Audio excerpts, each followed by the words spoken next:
The chair recognizes himself for the purpose of asking questions. Deputy Attorney General Rosenstein, we recently learned that your department is interpreting the Judiciary Committee's subpoena in a manner that restricts a particular set of documents from being produced to Congress. Specifically, we have been told that we have not received documents that were given to the Inspector General pertaining to communications between DOJ prosecutors, between officials of the department, including former Attorney General Lynch and Deputy Attorney General Yates, and in any communications between DOJ officials and the White House.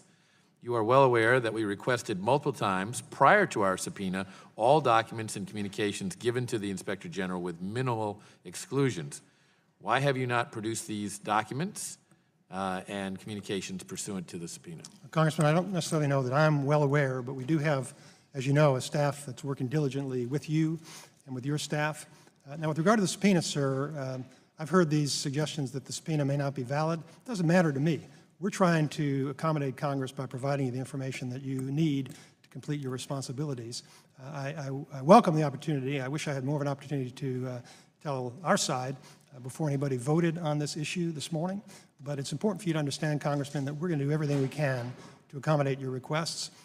And if somebody misread or if you intended to obtain information that wasn't provided, I'm going to make sure that happens. I spoke briefly to Mr. Lausch at the lunch break. I was not previously aware of this issue, but he assured me that he's going to work with your staff to ensure you get what you need. I understand that there's some correspondence with department officials, but if there's more that's relevant to you, we'll make sure we identify it and get you what you need. You plan to do so immediately? Pardon me? Immediately. Yes, sir. Well, keep in mind, immediately when you're talking about 1.2 million documents, Mr. Lausch, if he were testifying, he'd be much more effective than I because he's handled these productions in the private sector. It's as quickly as we can. As Director Wray said, people are working day and night. I've got limited time and a few more questions. So let me ask you, are there any documents pertaining to the Clinton investigation that were not provided to the Inspector General? I do not know, sir. I wasn't around at the time that the Inspector General collected those documents.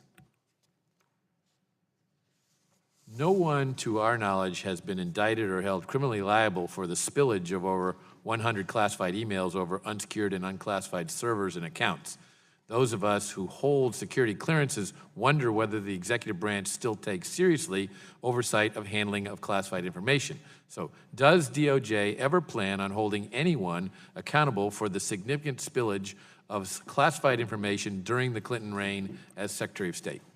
Sir, in the event that the evidence is sufficient to prove beyond a reasonable doubt that a crime was committed and it meets our principles of federal prosecution, yes, we would prosecute it.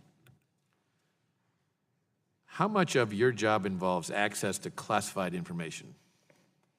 Sir, it varies really from day to day or week to week, but certainly a significant component.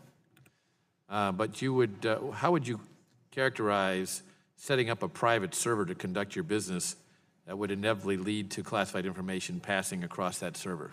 Sir, I don't want to comment on the case. I can tell you from my personal perspective, having been a government employee for 30 years, we do not expect government employees to be conducting government business on their personal accounts. Now, occasionally there may be exceptions, but as a general matter, the purpose of the government email system is to capture all the official correspondence. Is that gross negligence or extreme carelessness? I don't want to put a legal standard on it, sir. It just isn't something we... There is a legal standard. It's in the statute.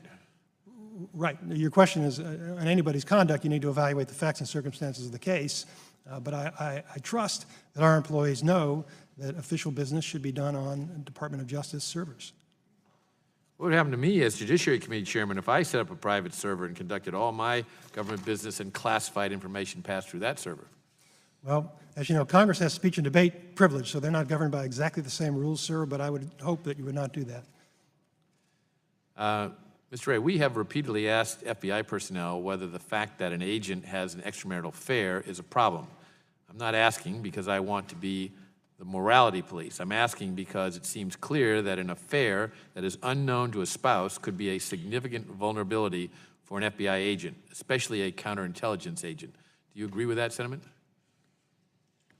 Well, Mr. Chairman, we have a specific offense code, and I don't want to comment on any of the ongoing personnel matters that are going through the disciplinary process right now, which I think answering your question at this particular time might cause me to do.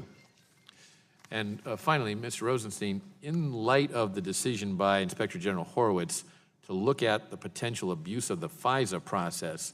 Are you currently signing FISA applications? The normal process is that there are 3 people authorized to sign them, and the low man on the totem pole gets the responsibility. So generally speaking, to be the Assistant Attorney General for the National Security Division, if he were absent or unavailable, or occasionally if there is a matter in which he might have a conflict, then it would come to me. But I want to assure you, Mr. Chairman, there's no reason that I should refrain from my responsibility to sign FISA applications when they meet the standards required by the statute. In fact, it would be a dereliction of duty for me to fail to approve a FISA that was justified by the facts and the law. Thank you. Chair recognizes the gentleman from Florida, Mr. Deutsch, for 5 minutes.